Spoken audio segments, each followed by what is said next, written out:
ഇനി കാർഷിക വാർത്തകൾ.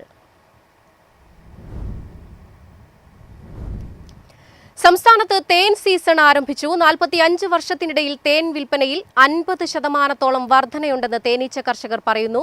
ചില്ലറ വിപണിയിൽ 350 മുതൽ 3000 രൂപ വരെയാണ് തേനിന്റെ വില. കൃഷിക്ക് അനുബന്ധമായി ലഭിക്കുന്ന ചെറിയൊരു വരുമാനമെന്ന നിലയ്ക്ക് മാത്രമാണ് നേരത്തെ കർഷകർ തേനീച്ച കൃഷിയെ കണ്ടിരുന്നത്. എന്നാൽ വിപണി വളരുകയും തേൻവില സ്ഥിരത നേടുകയും ചെയ്തതോടെ പലരും തേനീച്ച കൃഷിയിൽ കൂടുതൽ ശ്രദ്ധ കൊടുത്തു തുടങ്ങി. 45 വർഷത്തിനിടയിൽ തേൻ വിൽപ്പനയിൽ 50% വർധനയുണ്ടെന്നാണ് കർഷകർ പറയുന്നത്. കോവിഡ് കാലത്തിന് ശേഷമാണ് തേനിന് ആവശ്യക്കാർ കൂടിയത്. നിലവിൽ വൻതേനിന്റെ ചില്ലറ വിപണി വില കിലോയ്ക്ക് 350 മുതൽ 400 രൂപ വരെയാണ്. ചെറുതേനിന്റേത് 2500 മുതൽ 3000 രൂപ വരെയും. എന്നാൽ ഇടനിലക്കാരുടെ ചൂഷണം കാരണം സാധാരണക്കാരായ തേനീച്ച കർഷകർക്ക് തേനിന്റെ വർദ്ധിച്ച ഡിമാൻഡ് വലിയ നേട്ടമുണ്ടാക്കിയിട്ടില്ല എന്നാണ് വിലയിരുത്തൽ. സീസണിൽ വിളവെടുക്കുന്ന തേൻ മൊത്തമായി വിൽക്കുമ്പോൾ കിലോയ്ക്ക് 100 മുതൽ 110 രൂപയെ മിക്കവർക്കും കിട്ടാറുള്ളൂ എന്നാണ് ആക്ഷേപം.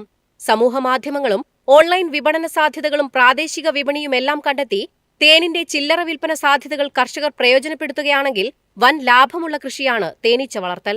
News desk MyFin TV. Saudi അറേബ്യയിലെ റോസ് ഉൽപാദന മേഖല ശക്തമായ വളർച്ച കൈവരിക്കുന്നുവെന്ന വിലയിരുത്തൽ. തായിഫ് ഗവർണറേറ്റിൽ പ്രതിവർഷം ഏകദേശം 500 ദശലക്ഷം റോസാപ്പൂക്കൾ ഉൽപ്പാദിപ്പിക്കുന്നുണ്ടെന്നാണ് കണക്കുകൾ. ആഗോള ഡിമാൻഡിനൊപ്പം വാർഷികോൽപാദനം 15% വർദ്ധിക്കുന്നുവെന്നും സുസ്ഥിര കാർഷിക ഗ്രാമവികസന പരിപാടി റിപ്പോർട്ട് ചെയ്തു. സൗദി തായിഫ് ഗവർണറേറ്റിലെ ചെറുകിട കർഷകർക്ക് റോസ് ഉൽപാദന മേഖല ഗണ്യമായ സാമ്പത്തിക വരുമാനം നൽകുന്നുണ്ട്. തായിഫ് ഗവർണറേറ്റിൽ ഏകദേശം 1300 കൃഷിയിടങ്ങളിലായി 700 ഹെക്ടർ ഫാമുകൾ പ്രതിവർഷം 500 ദശലക്ഷം റോസാപ്പൂക്കൾ ഉൽപ്പാദിപ്പിക്കുന്നുണ്ടെന്നാണ് കണക്കുകൾ വ്യക്തമാക്കുന്നത്.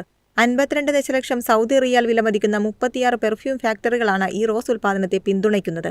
സാങ്കേതിക മാർഗനിർദ്ദേശം, പ്രൊജക്ട് ധനസഹായം, മാർക്കറ്റിംഗ് സഹായം, തായിഫിൽ റോസ് പ്രൊഡ്യൂസേഴ്സ് അസോസിയേഷൻ സ്ഥാപിക്കൽ എന്നിവയിലൂടെ സൗദി റീഫ് ഈ മേഖലയിലെ പിന്തുണയ്ക്കുന്നു. മേഖലാ വികസന സംരംഭങ്ങളിൽ ഐക്യരാഷ്ട്രസഭയുടെ ഭക്ഷ്യ കാർഷിക സംഘടനയുമായി സഹകരിക്കുകയും ചെയ്യുന്നു. തായിഫിന്റെ അനുയോജ്യമായ കാലാവസ്ഥയിൽ കുറച്ച് വെള്ളം മാത്രം ആവശ്യമുള്ളതും കുറഞ്ഞ കൃഷിച്ചെലവ് വരുന്നതുമായ 20ലധികം തരം സുഗന്ധ സസ്യങ്ങൾ പ്രാപ്തമാക്കുന്നു.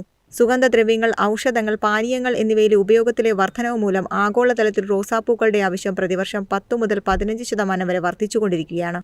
എന്നിരുന്നാലും സസ്യ ഇനങ്ങൾ വികസിപ്പിക്കുന്നതിനെക്കുറിച്ചുള്ള പരിമിതമായ ശാസ്ത്രീയ ഗവേഷണവും ചെറുകിട ഉൽപ്പാദകരെ പിന്തുണയ്ക്കുന്നതിന് സജീവമായ കാർഷിക സഹകരണ സംഘങ്ങളുടെ കുറവും ഉൾപ്പെടെയുള്ള വെല്ലുവിളികൾ മേഖല നേരിടുന്നുണ്ട്. News desk MyFin TV. എളുപ്പത്തിൽ സമ്പാദ്യം വളർത്താം. ഇന്ന് തന്നെ മൈഫിൻ TV ആപ്പ് ഡൗൺലോഡ് ചെയ്യൂ.